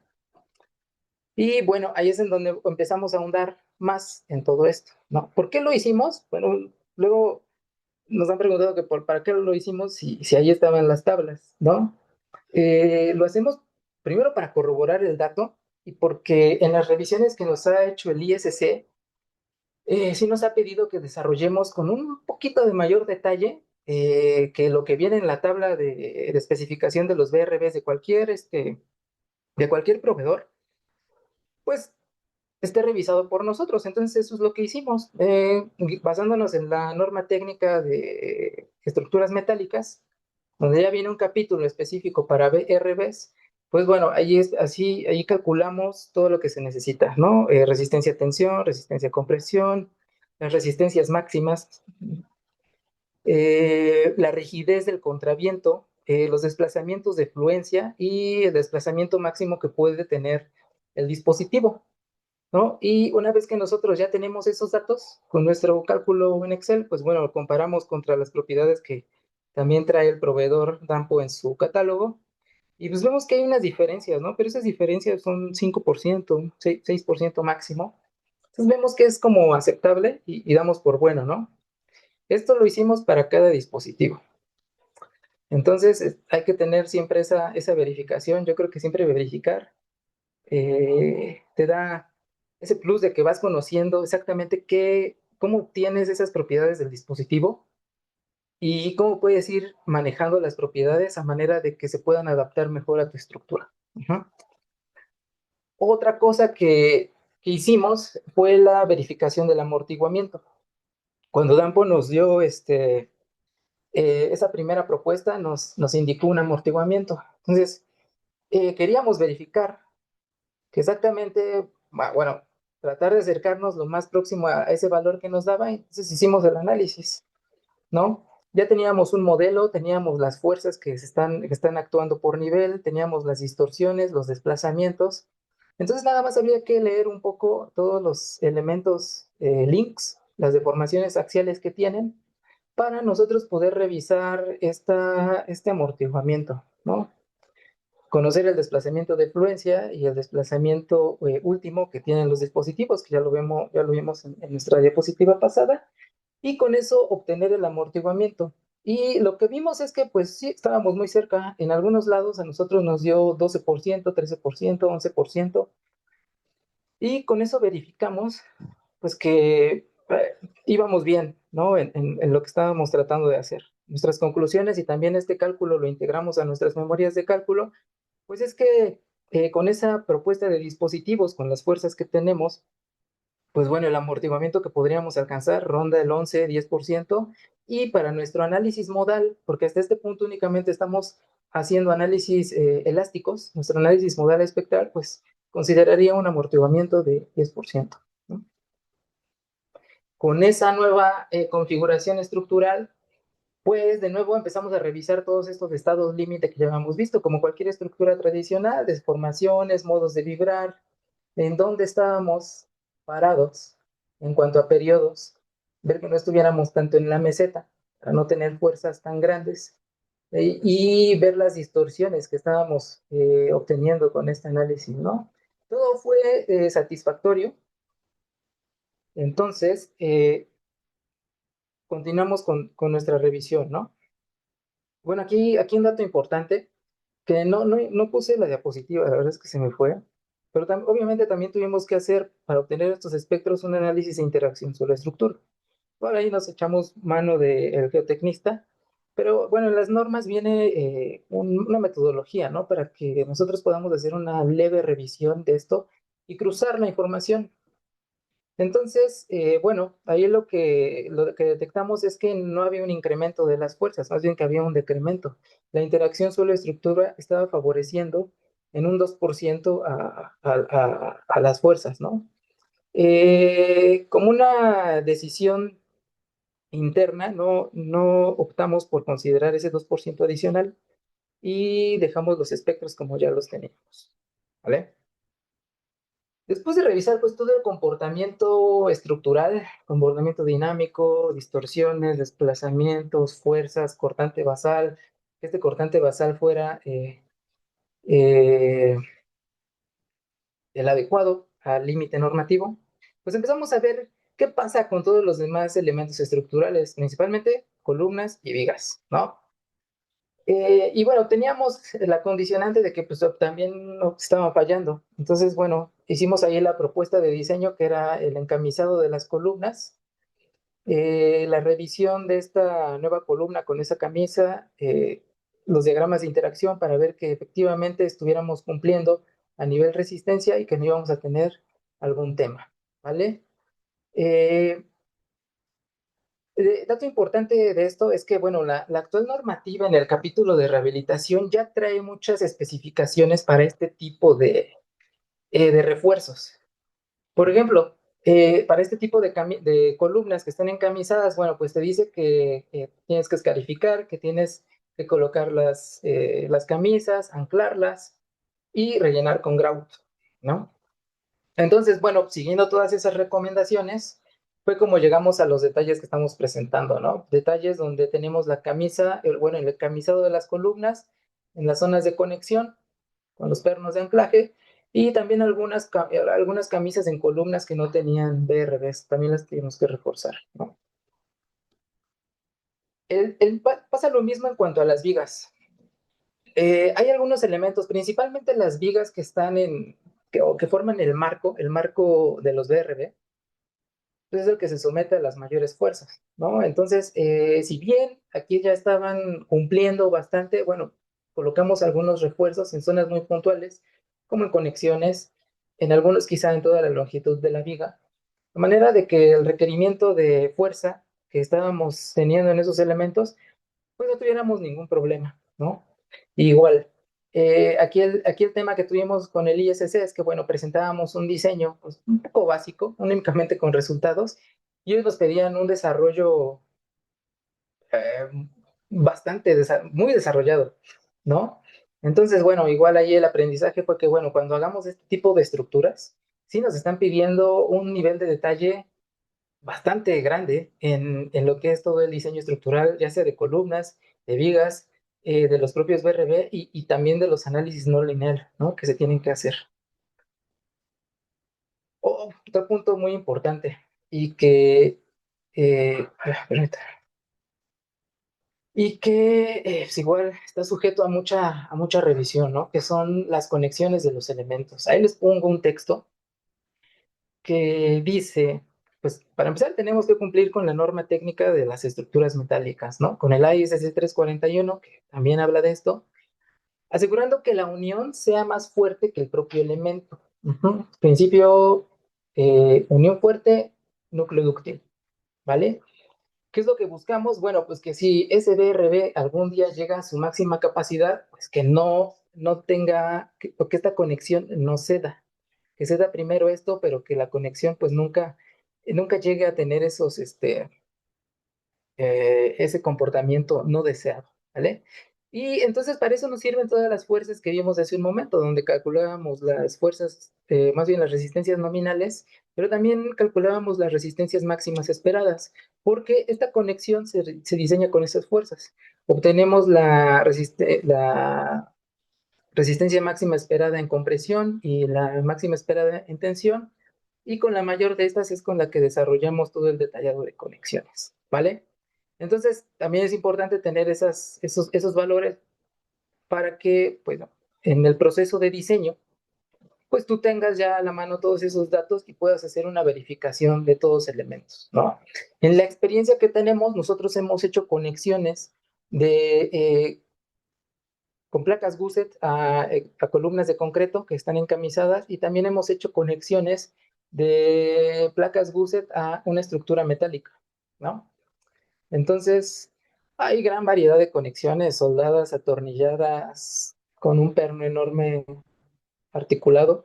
Y bueno, pues depende de cada proyecto, ¿no? Qué es lo que se quiera o lo que se facilite para la construcción. Pero bueno, de aquí lo importante es entender el concepto de diseño, ¿no? No vamos a diseñar con la capacidad nominal del dispositivo, tenemos que diseñar con las fuerzas máximas esperadas. Bueno, son unas imágenes de nuestro edificio. Aquí se alcanzan a ver algunas columnas que son las que están reforzadas y los BRB que le estamos colocando en cada cara, ¿no? Y llegando a esto, bueno, obviamente hay muchos pasos antes de llegar a esto, ¿no? Pero, por ejemplo, revisión de losas, revisión de la cimentación. Pues estos son los puntos en los que más se enfocaron las revisiones de nuestras estructuras o de nuestros proyectos, ¿vale? Una vez que nosotros tenemos esto, que sería como el diseño de la estructura reforzada, que básicamente es un análisis lineal, pues la normativa también nos exige que hagamos una verificación con un análisis no lineal. Ujú. Entonces, pues para empezar deberíamos tener toda una estructura diseñada para poder hacer una revisión no lineal, que es lo que ya tenemos. Entonces partimos de los registros sísmicos. Aquí no hay gran tema porque todos los registros sísmicos se obtienen de SACID, ¿no? En algunos otros lados, pues no existe un SACID y lo que se hace es tomar sismos, algunos sismos reales y los escalamos a los espectros normativos, como en Perú. En Perú se hace algo similar. Entonces, eh, ¿qué es lo que hacemos? Bueno, pues esa información que ya nos da SACID, que son registros muy grandes, entre más grande o más largo sea el registro sísmico, tiene mayor tiempo computacional para poder resolver. Entonces, lo que nosotros hacemos es hacer un recorte con la intensidad de áreas, sacamos la máxima energía en el tramo, bueno, sacamos el tramo que tiene la energía máxima, que puede ser del 5 al 95%, eso nos reduce el registro sísmico, no sé, a la mitad o a una tercera parte, pues eso ya es un ahorro en el tiempo de la evaluación que vamos a hacer. Y bueno, pues aquí tenemos una imagen, ¿no? De todos los registros que utilizamos, que son 12, 4 de profundidad intermedia, 8 de subducción. Los procesamos, hacemos el recorte y obtenemos estos nuevos registros modificados. Todo esto y el procedimiento, bueno, igual y no es tan explícito en una memoria, pero sí hay que mencionar que se hizo un procesamiento digital de la señal, ¿no? ¿Qué hacemos después? Una vez que obtenemos la señal sísmica, pues ahora con el mismo programa que les mostré podemos obtener los espectros, ¿no? ¿Qué es lo que hacemos? Bueno, pues, la señal sísmica se compone de dos direcciones o dos componentes, ¿no? X, Y, más sencillo. Y tenemos que analizar la estructura con esas dos componentes. Entonces, la normativa nos dice que, bueno, pues tienes dos componentes, tienes que sacar el registro promedio y ese promedio vamos a hacer un análisis para hacerlo compatible con el espectro de peligro uniforme. La normativa actualmente también nos da bastantes espectros de peligro uniforme, tanto de profundidad intermedia como de subducción, y también considera etapas o épocas, mejor dicho. ¿No? Esas épocas se supone que incorporan la modificación de los estratos o cómo se va modificando la respuesta del suelo y va cambiando un poco el espectro, ¿vale? Entonces, pues la envolvente de todos estos es con lo que tenemos que escalar nuestros espectros. Aquí, por ejemplo, los espectros de peligro uniforme son estos en colores y los registros sísmicos promedio son los que tenemos en gris, ¿vale? Cuando tenemos esto, cuando ya sabemos cuál es este espectro de peligro uniforme al cual tenemos que escalarnos, pues bueno, hacemos el trabajo, ¿no? Buscamos el factor de escala para la zona de interés, que la zona de interés es una ventana que depende del periodo de la estructura, de tu periodo de la estructura hacia adelante y de tu periodo de la estructura hacia atrás, para tener una ventana, ¿no? Entonces esa es la zona donde tenemos que escalar y todos estos valores son los que estos valores y espectros y registros, mejor dicho, registros y valores de escala son los que nosotros tenemos que alimentar en el programa para de esa manera hacer los análisis no lineales, ¿no? Entonces hasta aquí va, esto sería lo de la fuente o las demandas sísmicas, ¿vale? Otra cosa bien interesante que tenemos que hacer para poder hacer un análisis no lineal y que nos dé un buen resultado, pues es verificar o analizar las secciones, ¿no? Vamos a suponer que nuestra estructura pues podría generar una articulación plástica, que es la zona donde actúan fuerzas externas, ¿no? Entonces, bueno, pues las articulaciones plásticas o esta evaluación depende del tamaño de la sección, del refuerzo que tenga, de la calidad del refuerzo, de la calidad del concreto. Entonces, básicamente para cada sección diferente del marco que tú vayas a analizar, pues tienes que hacer un análisis seccional de este tipo y obtener estas curvas que son curvas de momento rotación. Este es el resultado, ¿no? Esto es normativo, ¿no? Igual el capítulo de diseño de concreto trae un apéndice en el cual, pues, nos indica un procedimiento, ¿no? Para nosotros poder obtener estas gráficas. Una gráfica original, que sería la verde, y una gráfica, no, la roja, perdón, y la gráfica que contempla el deterioro de la estructura, que es esta gráfica verde, y adicional nosotros metimos algunos otros parámetros para graficar el momento de rotación que nos da el ACE, ¿no? Y una vez teniendo esto, pues tú podrías meter esos datos a tu programa de análisis, SAP, TAPS, el que sea, ¿vale? Digo, también está la alternativa de hacerlo automático. Estos programas pues, ya tienen un generador automático de articulaciones, donde tú le dices que se base en el manual AC41 para vigas de concreto o columnas de concreto que trabajen en momento 3 o biaxial y pues te va a generar la gráfica.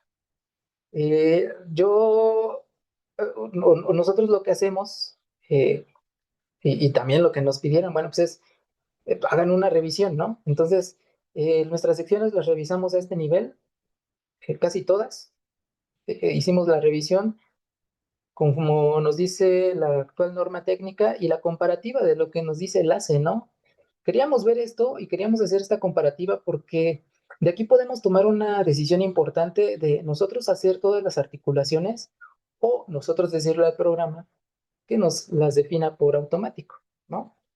Si nosotros vemos un gran cambio en esto, o una gran diferencia en esto, que no debería existir, porque es una metodología muy similar, pues bueno, igual ahí estamos haciendo algo mal nosotros en nuestra definición o en nuestro cálculo, y puede ser un punto muy importante, un check adicional, a que lo que estamos haciendo está bien y que concuerda con lo que te dice alguna normativa internacional que tiene más background, ¿no? Y ahora sí, pues con eso, que definir las articulaciones plásticas es algo de lo más tardado, pues podemos hacer un análisis no lineal. ¿Qué es lo que hacemos? Bueno, hacemos dos. Nosotros hacemos dos análisis. Primero hacemos un estático no lineal, porque se nos empieza. El análisis estático no lineal pues es una carga monotónica creciente que va en una dirección, se hacen dos direcciones. Y lo que te va diciendo, o lo que va haciendo es que va empujando tu estructura. Ese empuje pues, también genera fuerzas y te va a decir qué desplazamiento tienes, qué cortante tienes y si con esos desplazamientos y cortantes pues estás empezando a tener articulaciones. ¿De qué nos sirve todo eso? Pues nos da una idea de a qué nivel de distorsión o a qué nivel de deformación tú vas a empezar a tener tus primeras fluencias en la estructura, ¿no? Y luego eso nos va a servir para poder interpretar de una mejor manera un análisis no lineal tiempo-historia. De ahí la importancia que antes tengamos, hagamos este análisis para conocer cuáles son los desplazamientos y las primeras fluencias, y bueno, ya podamos comparar contra el otro. Aparte de que muchas veces este análisis también nos ayuda a que, por ejemplo, si nuestro análisis pushover pues no alcanza grandes deformaciones comparado contra los registros sísmicos o contra la distorsión normativa, bueno, pues muchas veces quiere decir que igual tenemos algún elemento frágil que quizá necesita algún refuerzo y que si nosotros lo solucionamos desde una vez, desde un inicio, pues bueno, va a hacer que todo esto tenga un mejor comportamiento, ¿vale? Sí nos pasó algo así, sí tuvimos algunos temas con algunos elementos viga que en el análisis estático o en el modal espectral que hicimos para diseñar, pues tenía una demanda de un 90%, pero que cuando hacíamos esto como que tenía una leve falla, ¿no? Empezaba a fluir prematuramente. Entonces ahí se decidió hacer algo y con ese ajuste que hicimos, bueno, pues logramos incrementar el desplazamiento máximo en el análisis pushover, ¿vale? Una vez con eso, bueno, pues pasamos a lo que es los tiempo-historia. De aquí, bueno, pues hay que correr los tiempo-historia y a veces pues, es mucho tiempo de análisis lo que demanda este tipo de revisión, ¿no? Pero bueno, aquí lo que les quiero mostrar de los resultados del análisis tiempo-historia son estas distorsiones. Nosotros aquí estamos colocando la distorsión límite normativa para este tipo de estructuras y aquí se alcanzan a distinguir todo lo que sería todas las distorsiones que tiene la estructura con los registros sísmicos que le estamos aplicando. Todos los de subducción y todos los de profundidad intermedia. Sirve para corroborar pues, dos cosas, ¿no? Que estamos cumpliendo a nivel global, o sea, que con todos los registros, ninguno está sobrepasando el límite, pero la normativa nos dice que lo verifiquemos contra el promedio, ¿no? Entonces, pues nuestro promedio también está por debajo de lo que sería la normativa vigente. Entonces, pues no detectamos algo que sea inconsistente o que no esté cumpliendo la normativa, ¿no? Otro de los puntos a desarrollar que te piden en las revisiones, bueno, para empezar es este nivel de distorsiones, deformaciones y también aceleraciones que se presentan en la estructura. Sacamos todas estas gráficas y las incorporamos en nuestros documentos. Pero también yo creo que de lo más importante es verificar el desempeño, cómo se están comportando los disipadores que tú estás colocando. Y aquí, por ejemplo, ponemos de muestra dos, ¿no? Uno a nivel azotea, que si lo alcanzan a ver, pues se ve muy elástico. Y uno en el nivel 2, ¿no? De 100 toneladas, donde este sí, pues empieza a tener un rango inelástico, pero que es muy, muy bajo, ¿no? Nosotros extraemos todos los datos y también verificamos contra los niveles de desempeño que debería tener para ser considerado como ocupación inmediata, ¿no? Si nosotros nos vamos a la normativa, nos dice que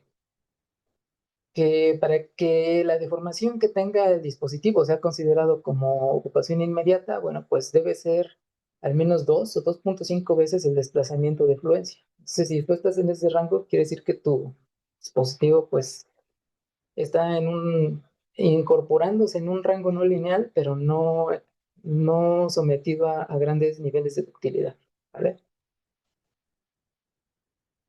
Y también algo que tenemos que hacer o incorporar en nuestra revisión, nuestro documento de revisión, pues es la formación de las articulaciones plásticas. Porque, bueno, creo que con esto está bastante bien, ¿no? Y si recuerdan la curva pushover nos decía por acá, ¿no? Nos decía, mira, tú con tus registros sísmicos, pues estás en estos niveles de deformación, ¿no? Y la curva pushover decía, bueno, pero aquí ya tienes una leve deformación de fluencia, vamos a decir, una fluencia en algún elemento o X elementos, ¿no? Pero lo importante es ver a qué nivel de deformación está ese elemento. Y lo que necesitamos hacer es revisar esas articulaciones, ¿no?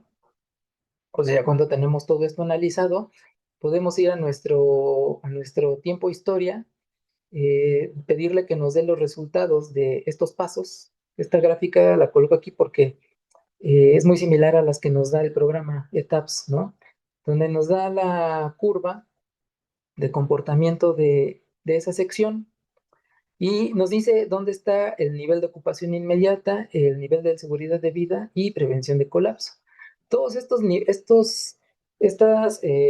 desplazamientos asociados a estos niveles de desempeño, pues también están indicados en la normativa. Por ejemplo, este que es un edificio de concreto, pues también en el apéndice de análisis no lineal de esta normativa, te dice, si tu comportamiento está controlado por eh, una mala longitud de anclaje, por un comportamiento frágil, no sé, dúctil, pues debes de considerar este nivel de deformación como ocupación inmediata y como seguridad de vida y como prevención de colapso, ¿no?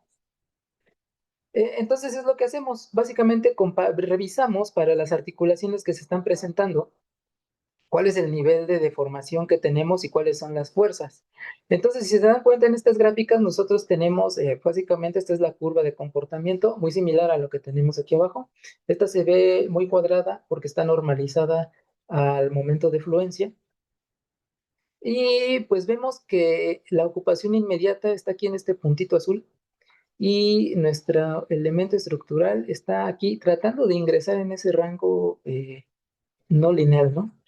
Pero que siempre está antes de llegar a este límite de ocupación inmediata. Entonces podríamos dar por buena la estructura. No hay ninguna que esté sobrepasando este nivel de daño y en consecuencia pues es lo que estamos buscando, ¿no? Que en las estructuras que estemos diseñando con estos dispositivos pues tengamos ese nivel de comportamiento.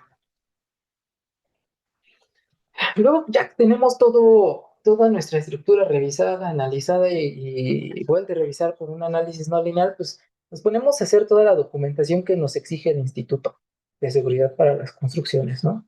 Que es mucha. Por ejemplo, son memorias de cálculo, de análisis elástico, de análisis no lineal.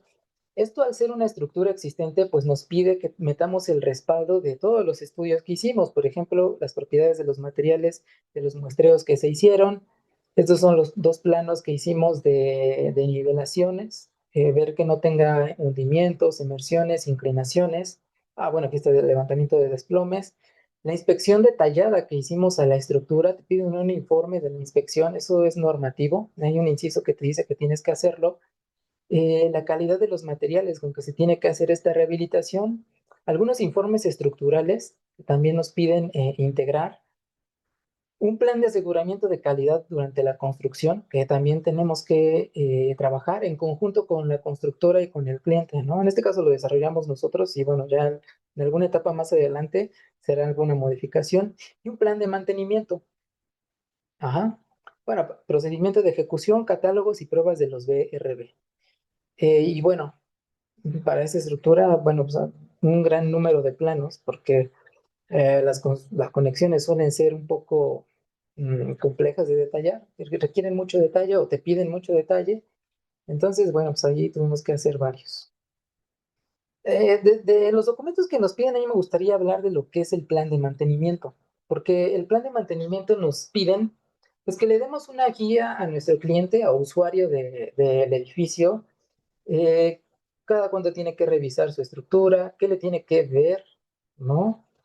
Y si tiene un daño, y ese daño ya se ve grave, pues que ya nos tiene que avisar a un especialista para que vaya y haga una dictaminación más adecuada. Pero también nos habla o también tenemos que poner las bases para la revisión de los dispositivos de protección sísmica, que en este caso pues, son los DRB, ¿no? Que básicamente aquí les puse, ¿no? Algo que dice la normativa. Dice que de acuerdo con la NTC se recomienda realizar una inspección visual después de 60 meses a partir de la inspección principal inicial, ¿no? O después de cualquier sismo importante, de acuerdo al Reglamento de Construcciones del Distrito Federal, artículo 51, que dice que es después de un sismo que rebase 90 centímetros sobre segundo al cuadrado en la estación acelerométrica de la SCT. Entonces, básicamente que cada que pase esto, deberíamos ir a revisar esos registros, esos dispositivos y pues ver que estén adecuados a lo que esperamos, ¿no?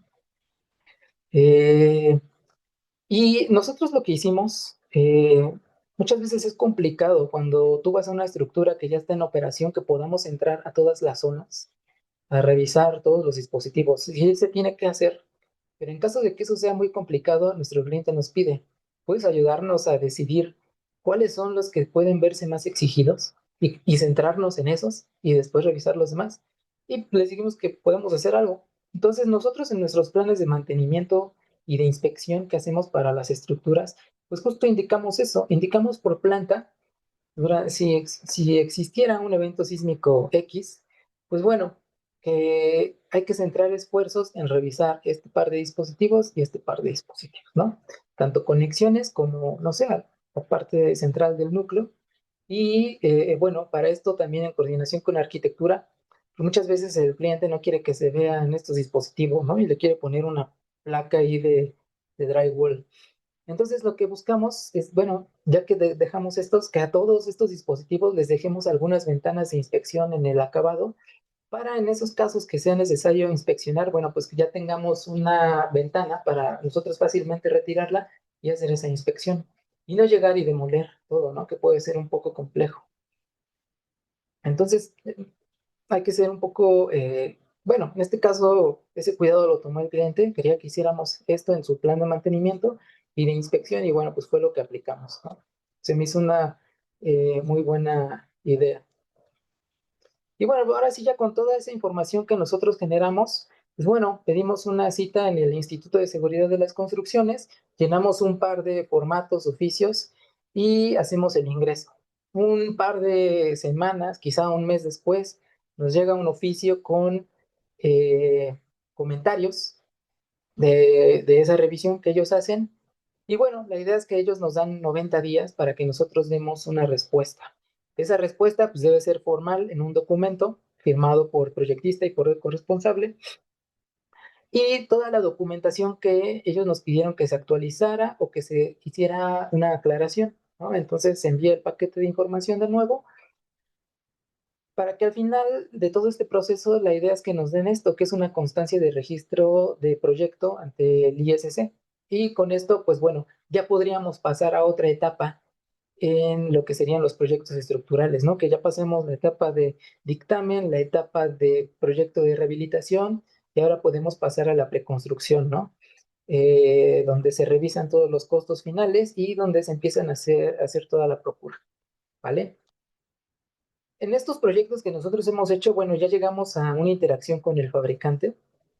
Hace rato alcancé a escuchar unos comentarios del expositor anterior que decía que pues todas las conexiones no quedaban, ¿no? Y sí pasa. Nosotros para hacer el proyecto de rehabilitación, pues usamos, ese edificio tenía planos, pues usamos de base los planos, hicimos algunas mediciones aleatorias en la estructura y pues había variaciones de 1 centímetro, ¿no? ¿Qué pasa cuando nosotros ya entregamos todo el proyecto y nos enviaron este plano, ¿no? De longitudes y todo eso.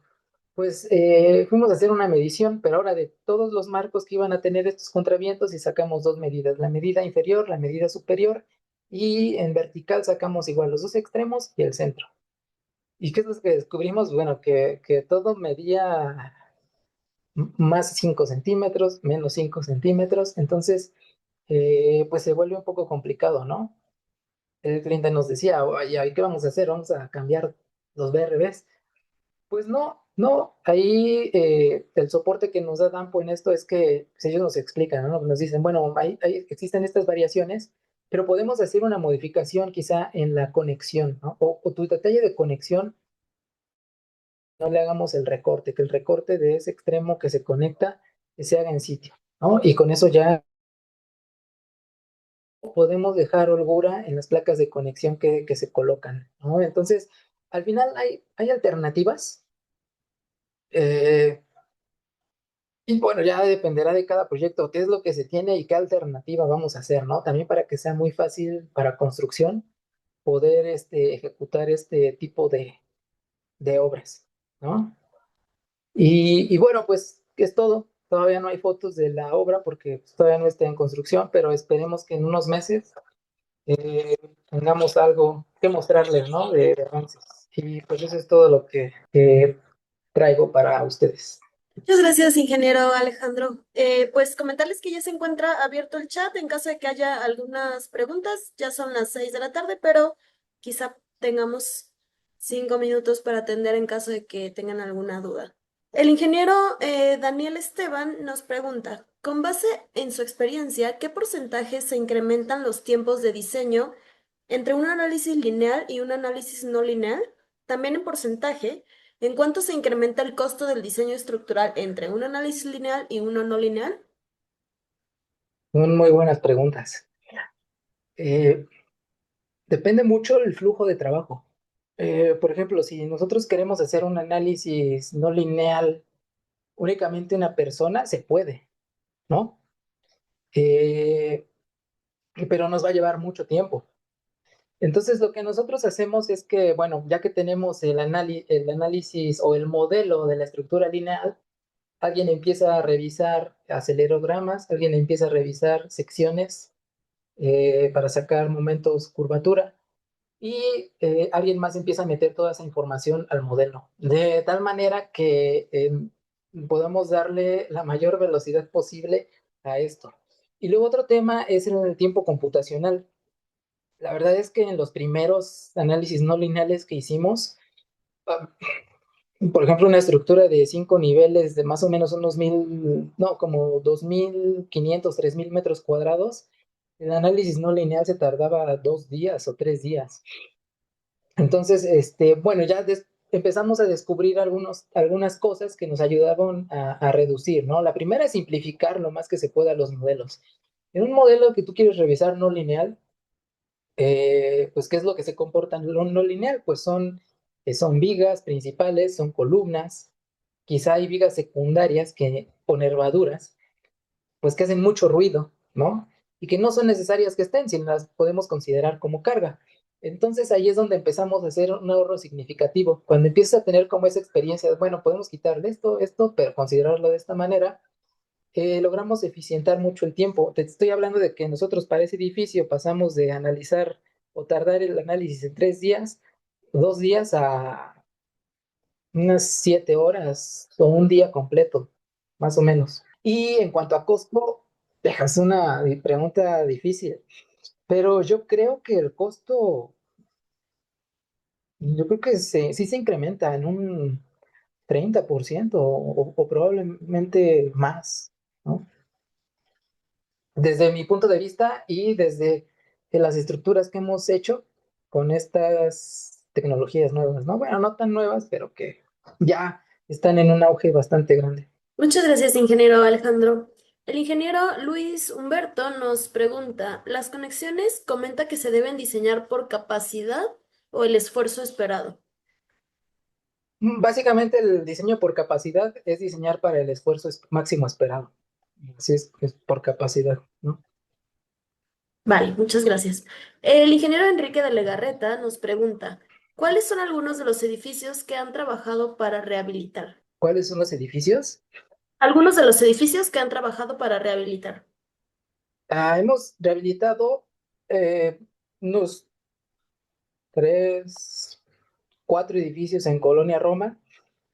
Digo, por temas de confidencialidad no puedo decirles la ubicación ni quién es el usuario, pero la mayoría ha sido en Colonia Roma. Gracias, ingeniero. Y finalmente, el ingeniero Manuel Taveras nos comenta, excelente presentación y las imágenes de los planos. Me gustaría saber qué software usaron para generar las vistas 3D de los planos. Ah, es Revit, estas. Sí, bueno, se nos facilita mucho usar Revit para hacer planos.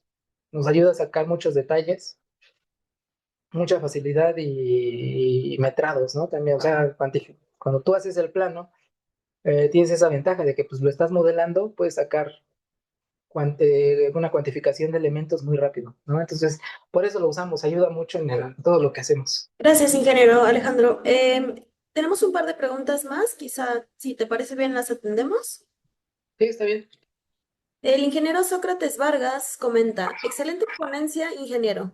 La exposición de lo que respecta a la sección de las vigas fue de 20 de base y 50 centímetros de altura. ¿Se tomó en cuenta el criterio de viga peraltada para robustez, la base de la viga? Híjole, no entendí la pregunta.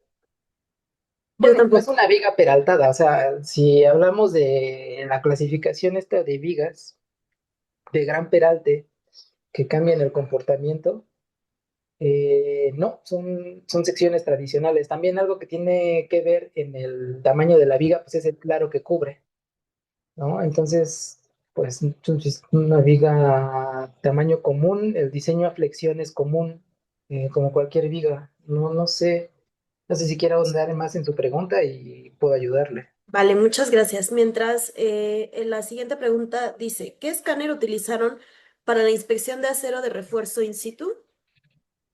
No usamos Hilti, son muy caros y hay unos escáneres muy similares de fabricación, me parece que es China, que exactamente te da el mismo resultado.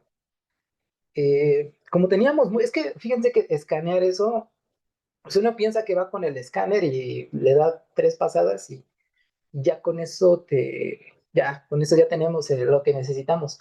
Y en algunos elementos puede ser, pero en otros es un poco más complicado. Por justo lo que les decía, que a lo mejor hay zonas donde hay un traslape y, por ejemplo, en esa zona de traslape, pues cuando pasas el escáner, pues te dice que tienes una varilla de 25 milímetros y en realidad es una de media, ¿no?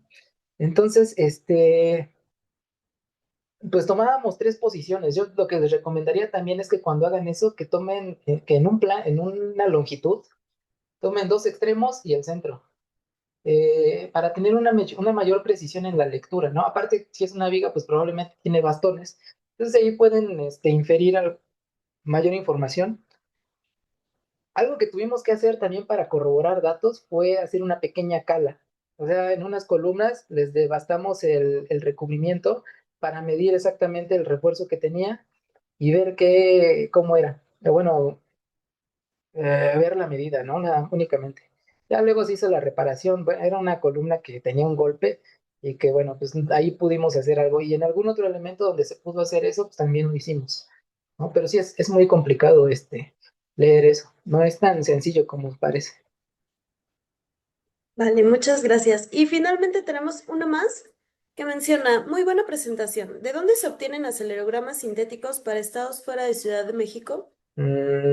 Acelerogramas sintéticos, pues yo creo que de CFE. CFE tiene en su CFE o esta aplicación que tiene la CFE Sismo. Creo que de ahí puedes tener algunos acelerogramas que todos son sintéticos. Creo que son espectrocompatibles, o sea, son exactamente escalados al espectro. Digo, hay varios comentarios que dicen que esos espectros pues, no son lo mejor para probarlos en estructuras, porque no representan exactamente el peligro sísmico de la región, porque justamente es un spectral match casi, ¿no? Y pues yo creo que pues, hay proyectos, ¿no? Que yo creo que vale la pena que sí se haga una prospección geofísica y que se pueda hacer ese estudio de qué espectro se tiene ahí, que te saquen un peligro uniforme y con eso te saquen las semillas y puedas analizar tu estructura. De acuerdo, ingeniero Alejandro, pues son las preguntas que tenemos hasta ahora. De todas maneras, igual, si tienen alguna otra pregunta y nos la hacen llegar al correo de capacitación, se las compartimos al ingeniero Alejandro Aguilar para que le demos seguimiento. Pues de parte de todo el equipo de Dampo, nuevamente muchísimas gracias por la presentación y por compartir este tiempo con nosotros.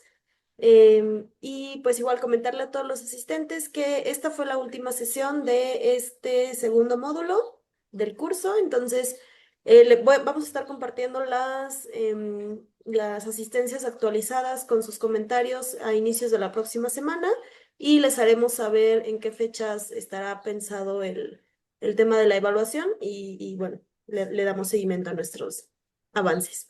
Muchísimas gracias, ingeniero Alejandro, y nos No, estamos gracias en a contacto. ti y a todos por el tiempo.